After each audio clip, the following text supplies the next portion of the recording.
cover residential real estate. In Denver, we've seen a boom in apartment construction and kind of unprecedented levels, and for the last 2-3 years, and it's filled in an important need in our market. And a lot of the supply is luxury. It's in the downtown area, Cherry Creek, some of our nicer neighborhoods.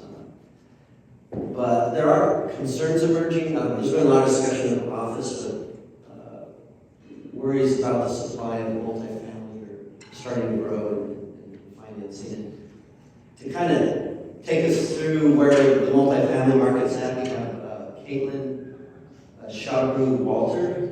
She's Vice President of Research at the National Multifamily Housing Council. She does a lot of the research on apartment industry trends. Prior to joining the council, she was an analyst at the Bay Area Economics, Bay Area Economics. She has a BA and BS in planning and public policy, as well as criminal justice from Rutgers. She holds an MA in urban and regional planning and a PhD in planning, governance, and globalization, with a concentration on metropolitan economics and development from Virginia Tech. She's an active member of the National Association for Business Economics, a member of For Growth's Advisory Board, and a member of the Eastern Panhandle Advisory Council for Girls on the Run of Shenandoah Valley. Caitlin will take us through some slides, and then I have a few questions myself, and then we'll open it up for Q&A. Good morning, everybody. Thanks for being a trooper and being here in Vegas. As Aldo said, I'm Caitlin Sugrue Walter with the National Multifamily Housing Council. For those of you that aren't familiar with us, we represent the owners, managers, developers of the larger apartment communities throughout the United States. All of our members, they run the gamut from affordable providers to market rate affordable providers, student housing, a little bit of military housing, and then your market rate communities that Aldo just described, like kids in Denver. So I'm going to go through what's going on in the apartment industry, and it might feel like you're drinking through a fire hose, and if that's the case, welcome to my life these days. There are some concerning things going on, but overall, we're still in good shape. But our members are finding themselves having to be very careful right now. So I'm going to go through what folks are confronting right now and what we're paying attention to at the council. Let me just grab my clicker. So I told Ralph already, I love his title, and I think it's perfect. I've been struggling with how to describe what's going on right now, and wrinkles really is a good way to go. So what could be causing these wrinkles? I'm going to go through today our rents and vacancy rates, our sales activity or lack thereof. I know Jim Costello and someone from JLL spoke about this a bit already yesterday. New construction trends, and then finally resident demand. And then finally, I'm going to talk about some of the operations barriers that folks are confronting right now and what we're paying attention to there. First, getting into rental trends. At NMHC, we have a couple surveys that we do quarterly. One is the quarterly survey of apartment market conditions. And so what it asks 4 questions, and how are things going on in these 4 areas compared to 3 months prior. Our most recent one was done back in April. And one of the questions is on market tightness. So a tighter apartment market means rents are increasing, vacancies are decreasing. Looser means the opposite. And towards the end of 2022, we started to see declining conditions being reported in a lot of these areas. A lot of that due to new construction growth, which I'll get into later in the presentation. So anything under 50 is declining conditions. So our next survey for our quarterly survey of apartment market conditions will be in July, so it'll be interesting to see what pops up there. Rent growth has been moderating, and I know there have been a lot of headlines about the historic increase in rents. But what I'd just like to point out is that COVID messed everything up in terms of trends. And so we had a decline in 2020, and then things started to increase. And so when you looked at it year over year, you do see these huge swings. The other issue that crops up is the BLS, Bureau of Labor Statistics, their rent number. The real page number, and as you can see, they're virtually opposite. The BLS number is what everybody's paying for rent at any given time. So it's not just somebody who signed a new lease, it's not just somebody who renewed their lease, which is what the real page numbers show. So it makes sense that there's a lag. And a lot of attention's been paid to this, especially when it comes to the Fed. They know this. This is not breaking news to them. There are some data sets you can get available on the BLS website, or maybe the Cleveland Fed, where you can see the BLS numbers and how those new rent trends look. And so I expect that in a couple months, the BLS numbers, this line will start to mirror a little bit what was happening in the new trends for a little bit longer. And so we are seeing this rent growth moderating, and expect that to continue. Vacancy rates. We say 5% is a healthy market, and so it appears that we have gotten there on the national level when it comes to the vacancy rates. Real Page tends to track the bigger apartment communities, which are what a lot of NMHC members are. The Census Bureau numbers always tend to trend higher, as you can see over time. So we are looking nationally, but as though the vacancy rate is about where we'd like to see it. But there's a lot going on at the local level and at the various property type level as well. So I'm going to look at a lot of national numbers, but I'm also going to intersperse a little city-specific, market-specific information. And we're finding ourselves having to dig down a lot more to figure out what's actually going on. Again, I'll kind of breeze through this part because I know that Jim talked about it last week, yesterday. In our quarterly survey, we also asked about equity financing and debt financing and their availability. And what you can see is that starting around when the interest rates started to increase, our equity financing and debt financing index numbers started to decrease. And so folks are just having a harder time making deals pencil right now. There's not a lot of sales going on, and the higher interest rates are making it different, are creating a different scenario for what you can actually start a new loan at. And so folks are not sure what to do. And so right now it's a bit of more of a pause because folks just cannot figure out how to make the numbers work. The hope is that once we get a little bit more clarity from the Fed on what's going to happen with the interest rates, even in the short, long term, so the next year or so, some of these transactions will start to pick up again and folks will be able to figure out where value should be. And sales volume is our fourth index number, and the transactions have decreased dramatically. It's not dissimilar to what's going on in the for sale market. There's a bit of a difference of opinion between buyers and sellers of what their properties are worth right now. And so really a lot of the sales that are going on right now are sales that have to occur, which is also impeding the numbers, and so impacting the numbers. So hopeful that these numbers will start to pick up again if interest rates stay where they are, and we get a little bit more certainty in terms of timing. But for right now, there's a lot of folks doing a lot of due diligence on the back end to try to figure things out, but actual sales are not where they were. And another important caveat is, if you look at the 2022 numbers, late 2021, 2022, those are historic levels. So a lot of things that again, the timing may be a bit off. A lot of things that may have happened in one period ended up happening sooner or later, and so we're still kind of in this waiting, holding period to see what's going to happen in the long term. And then, as you can see, we are starting to see a little bit of a decrease in the price per unit, but as I mentioned, these are sales that in some cases had to happen. I know the Wall Street Journal had a piece a little bit ago about some properties in Houston that had to be sold, basically. There were some sales that had to be dealt with regarding bank closures. So these are sales that have to happen, and so that's going to impact the numbers as well. Getting to new construction, which is a super complicated situation. Aldo was asking before the presentation, permits versus starts. I tend to look more at starts because your shovel is actually being put in the ground at that point. point. These obviously look like huge numbers, but we have been in a housing shortage for quite some time. And it also takes a very long time to build an apartment community, and that length of time has increased during COVID for a variety of reasons. And now we're hearing issues at the LA port again. And so material shortages, labor shortages, all these lengthen the timeline of construction. So that can impact the completion numbers. And I know that it's difficult to disentangle these numbers. So what's going on in some of these metro areas? I'm going to go through just 3 slides of some metro areas so you can have some context.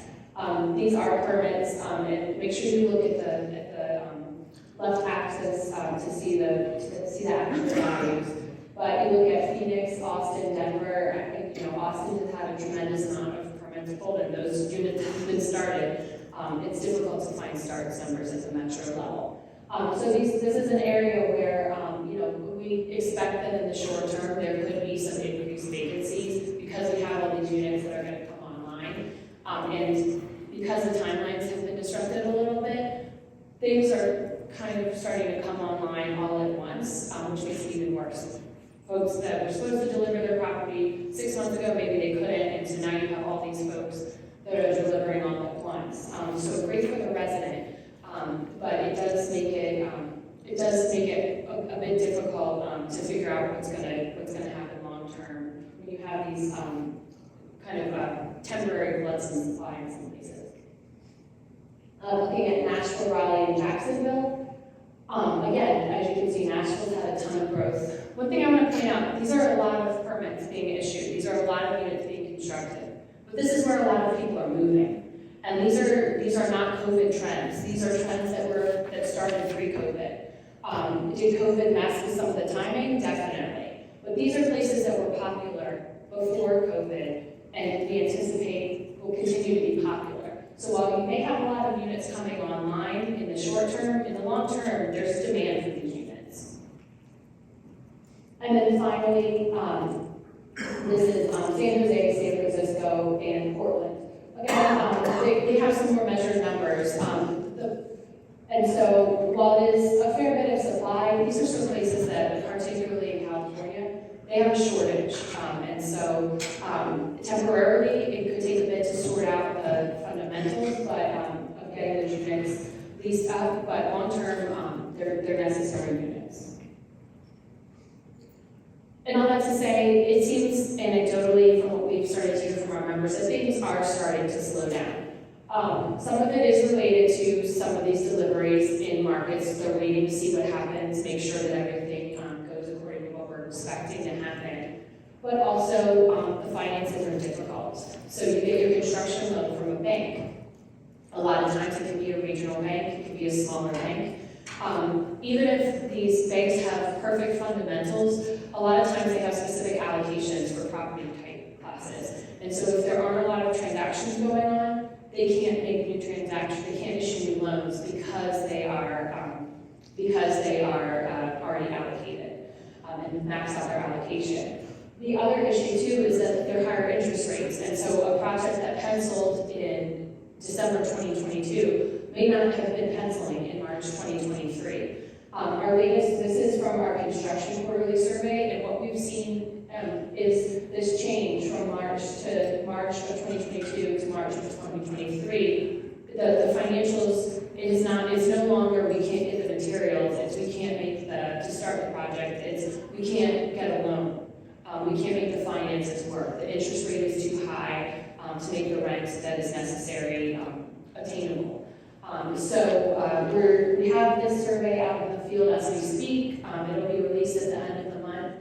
And I anticipate the number of delayed starts related to economic uncertainty will remain about the same or actually increase, but we are waiting to see on that one. And so while this might seem, you may have looked at those charts and thought, okay, well, there's all this construction coming on, maybe there does need to be a pause.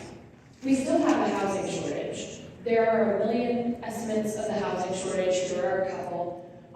Freddie Mac estimates there's 3.8 million total homes we are short as of 2020. We We did some research with the National Apartment Association in 2021 and found that there were 600,000, we were short 600,000 units across the income spectrum and price points in 2021. So yes, there's a lot of construction, but we still need more.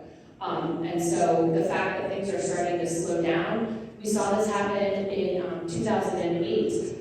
Everything stopped construction-wise, but that also coincided with the millennials coming into the rental market. And so that exacerbated and created this housing shortage. So we still need construction to continue. I understand Zillow, my flight didn't get in until after everything finished yesterday, unfortunately, but my understanding is Zillow presented a similar chart.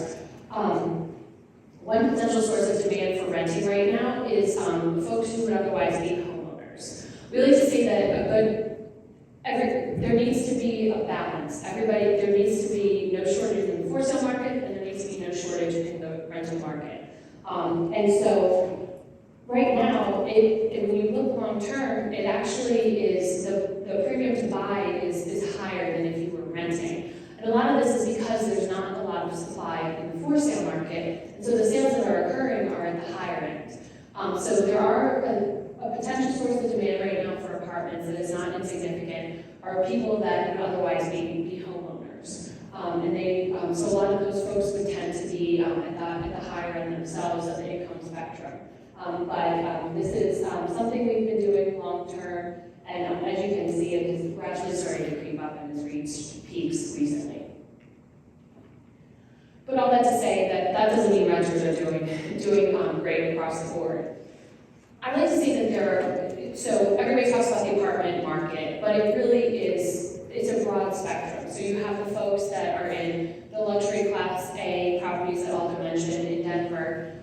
Those folks don't tend to be as cost burdened. We look at cost burden as 30%, paying more than 30% of your income to rent. Those folks largely are not cost burdened, and if they were cost burdened, it would not be difficult for them likely to find a unit that they could afford. But overall, there are a lot of folks that rent across the income spectrum, and the percentage that has been cost burdened over time, that has been increasing. And the difficult part is that's also the hardest segment to build for. So you either have to wait for Class A properties to filter down, which can take quite some time, or you have to build with some sort of subsidy to make the finances work, and unfortunately those subsidies aren't widely available. So the shortage numbers I talked about, that's across the income spectrum and price point spectrum, and we just can't build to those. And now you're talking about a situation where it's even more expensive financially to build. It's quite a dicey scenario. Another topic that I find myself increasingly talk about are operations hurdles. There obviously have been a lot of headlines about these increased rents, and there were increased rents, but there's also increased costs. It has gotten, and the example everybody uses in presentations lately is the price of eggs. It's very expensive to buy a price of eggs. Things are getting more expensive. Things are getting more expensive for housing providers as well. Their property taxes are going up, the utility expenses are going up, which even if your residents pay their own water and electricity, you still have common areas, other places that you have to pay utilities for as well. Everything's getting more expensive. When you turn a unit, you have to pay more.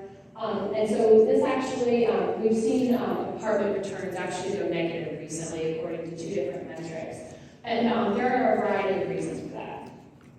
One big reason is the cost of insurance. We issued a paper on Monday where we did a survey of our members to talk about insurance costs. And we got the highest number of responses that we've ever gotten for anything regarding insurance. And I talk about insurance a lot. If you'd asked me 4 years ago would I be talking about insurance like this, I never would have expected it. But it's a huge problem, and it is a problem that has the ability to affect it has the potential to affect the ability of a property to be financially feasible. So there are 4 big factors that our consultants, we did the survey ourselves and then we hired some insurance consultants to provide some expertise.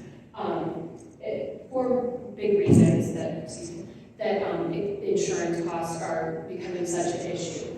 So one is that when you do have an issue related to having to replace the property, it's expensive to build. It's still going to be expensive to replace the property and build it again. And so insurers are requiring higher premiums to account for the expected higher replacement costs. There are some data quality things that are being sorted out. You have to be very specific for how you actually estimate your replacement costs. There's a lack of capacity. Insurers are paying out a lot. When you look at Hurricane Ian, you have the Texas freezes, which cause a lot of damage for apartment properties because the pipes all froze and water burst and caused flooding. That causes issues, and the insurance companies have to pay out. And then the risk. Insurance companies are all about risk, and they are assessing a lot of risk around these climate disasters. And so that's all being put onto housing providers in terms of increased deductibles, increased premiums. These are all issues that when you're talking already about property taxes going up, your utility costs going up, it's a big problem for folks. And then other issues that are not insurmountable but need to be elevated so that folks know and can attempt to remedy them are the issues related to regulation. Some regulation is necessary, and some regulation you can be creative with, but when you have certain types of regulations that can make it so that a developer doesn't want to operate there and they can go somewhere else. We did some research with the National Association of Home Builders last year, and we found that nearly half of developers, they said they avoid building in places with inclusionary zoning requirements. Because when you have an inclusionary zoning requirement, that means you have to allow for those affordable units, you actually have to increase the rent for those market rate units to accommodate that. There are ways around that. The locality could allow a density bonus, so you can build more units that are market rate and keep the rents the same as they were, but not everybody does that. So there are ways to do that.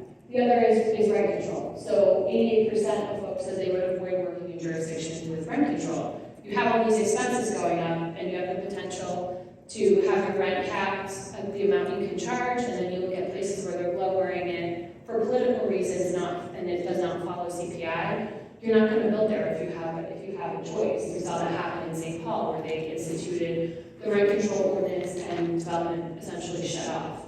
So these are all things that are controllable, but folks need to be aware of them.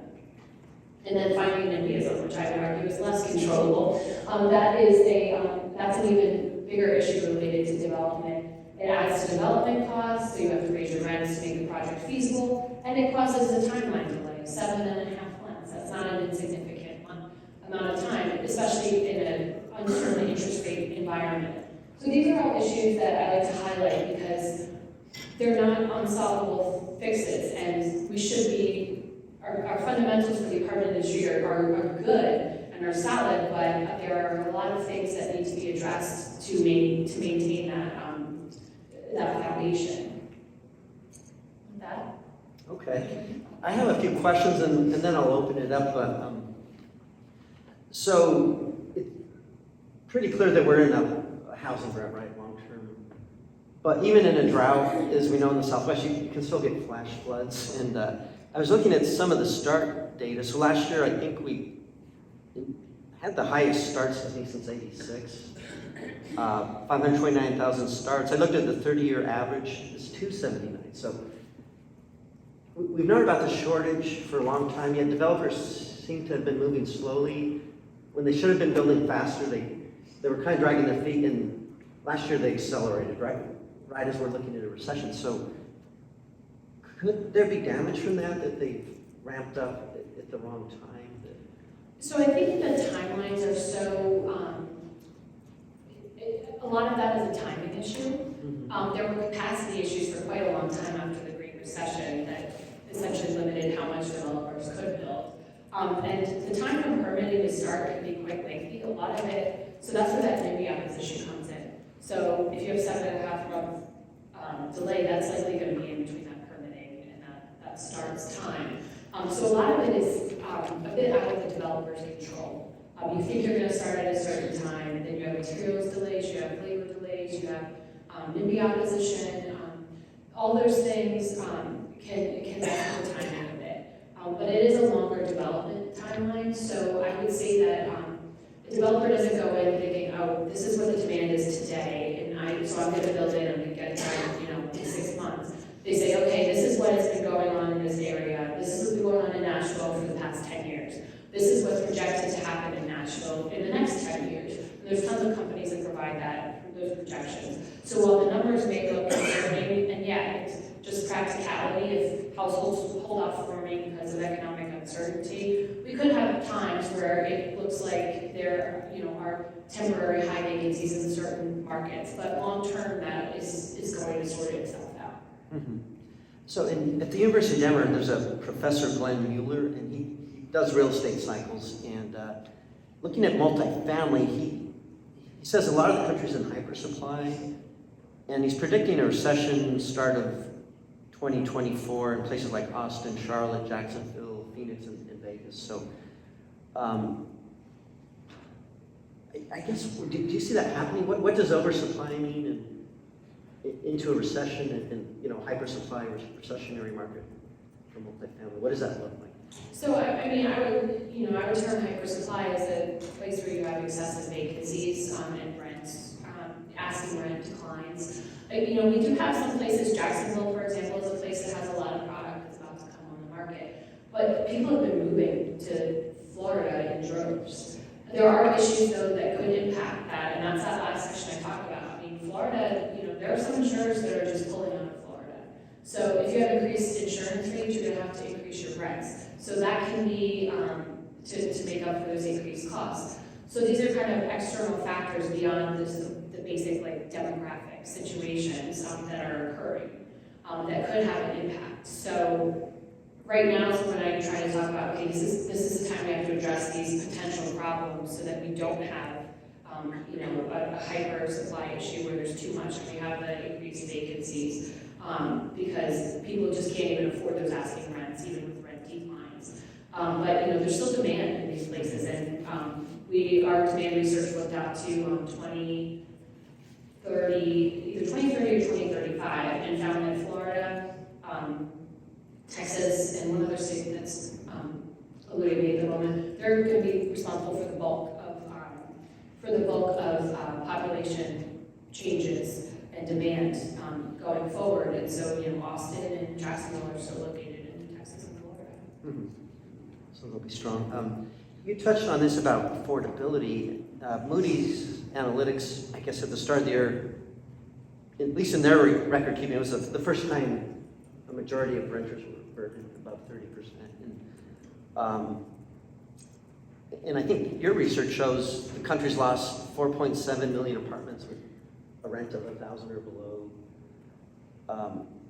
I guess it seems like it's not just enough to build apartments, but we need to build affordable apartments. And can you talk about why that's so difficult? Why is it hard to build apartments that are aligned with incomes? So it's basically just the cost issue. So land is extremely expensive. Some of the places that are the most acutely in need of affordable housing or housing that is affordable to the low and middle income, they are in places that have high land costs out there in central cities, inner ring suburbs, places where there's a limited capacity to buy land anyway. In some cases, you can convert an alternative use to account for that, but that's expensive too because then you have to convert an existing property. But so land is expensive. It costs the same regardless of it's a very minimal change in costs whether you're building a Class A market rate or a Class B or C. The materials cost a lot of times the same thing. The labor is going to be the same. So you need some sort of government subsidy. And right now, really all we have is the low-income housing tax credit. And so if there were additional government subsidy, it would be easier to build those units. Or if there are some localities that try to do creative things, like they'll donate the public land for it. those can make the finances work, but those are very complicated projects and they're difficult to scale. Okay. This question, so the panel, the headline's about wrinkles, but this is a literal wrinkle, but we have an aging population, right? We have, the fastest growing segment is gonna be 65 plus, and I know the multifamily industry has focused quite a bit of attention on the young professionals, the 20-somethings. Is there an awareness that, about that demographic shift and how hard will it be for them to pivot and kind of focus on seniors? And because it seems to answer a lot of needs, right? It would free up single-family homes. I think it's a great idea. I'm personally trying to convince my parents that they should rent right now because my dad's had 2 hip replacements and a knee replacement, and the 2-story colonial is terrifying me as the closest child to them.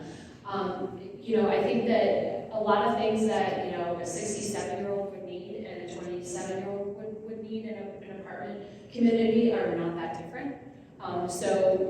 We've always, our members have always kind of built for everyone. So don't anticipate a huge shift in what would need to be built. And I do see them as a huge potential source of demand, especially in places like Florida, which is really popular for folks to move to. But you're looking at, if you buy a house in Florida, you're still going to have the same insurance issues, property taxes issues that you would have if you were an apartment provider. And so apartments are a good lifestyle choice for a lot of people, and I definitely see baby boomers as a huge potential source of demand. I'll open it up. Any questions?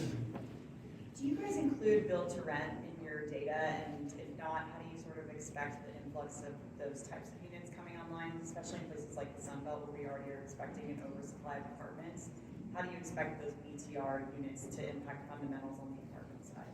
So we don't include them in the data right now, but build to rent, if it's, we have a lot of members that are doing it. If it's the community, if it's a community where everything's a rental, so not like the scattered site, single family. It has a lot of advantages similar to a traditional apartment community. You can have a property manager, maintenance, all there, just like you could a traditional apartment community. So I definitely see it as a bit of a natural evolution from an apartment community because it's essentially just horizontal. Suzanne? Going off of Aldo's question about affordability, are you seeing much recognition by municipalities stepping up to help make that more viable for developers so that there can be more affordable? I'm definitely hearing of more things. It's very difficult, and so the municipalities have to be pretty sophisticated and willing to make those choices. We did some work on it's called the Housing Affordability Toolkit that gives you can take it into a local municipality and explain like this is how we can work together to make this work. So folks are more aware of it. It's just unfortunately a lot of folks try to do things that seem like an easy solution at the time, like rent control, but aren't really going to do anything to address the problem. And so we're starting to see more of it, but it can be difficult. When it comes to rent control, I mean, that number, 87.5%, like that's a big number. And do you have a sense of how much of that is folks just saying they'll avoid, but if the deal comes along, like they'll still do it anyway? Like how much of that is people actually avoiding versus saying, okay, well, if I can make it work, I'll make it work? I mean, you look at St. Paul where they just stopped. I mean, St. Paul had a development pipeline and then they did it. There are a lot of places that do not have rent control, and so if you can pick between the place that does have it and the place that doesn't, you're going to choose the place that doesn't. So it's difficult to find that type of data. St. Paul is really the only one I can point to right now. Well, a follow-up on that. I'm wondering, have y'all done much research on rent control and production impacts? Because there's so many, I've written about this, I'm in Boston and it's a big thing in Boston right now. And so there's a lot of debt and equity and interest rates and all that jazz, but is there a sense of any research of rent control equals lower production, or is it all just kind of? We have a lit review, so I have to go back and look. I will follow up with you on that, because I cannot remember off the top of my head. John? Do you see any sign that people are moving closer to offices? I mean, a lot of people spread out because of the pandemic. Do you see any signs that that's reversing? Because all these people who moved away that, you know, during the pandemic might be returning when their bosses are saying, come back to your desk 3 days a week or whatever. I haven't seen a ton of work on that. I think there's still a lot of question marks, but you look at New York, which tended to have more folks saying like, what was back in that chair, and then San Francisco, where it was easier to do the telework. There are two different situations right now in terms of apartment occupancy. So that's right now the best example I can give. So Over here. New York, but not San Francisco. It definitely, it's starting to appear that way, because, you know, a lot of the jobs that are segmented in, that are, you know, are in San Francisco, they can be done remotely. Whereas in New York, we've heard anecdotally that a lot of the office, you know, a lot of the employers are requiring them to be in office. So you're seeing two different scenarios. You said earlier that looking at base rates that landlords are charging out didn't touch much despite the slowdown. I'm wondering what we're seeing in terms of incentives that landlords are having to offer renters. Where are they? Where are those? We're definitely starting to hear more about concessions. I don't have any data off the top of my head, but, you know, 2 years ago, we weren't hearing anything about concessions. They essentially didn't exist, and they're definitely starting to exist in some metros again.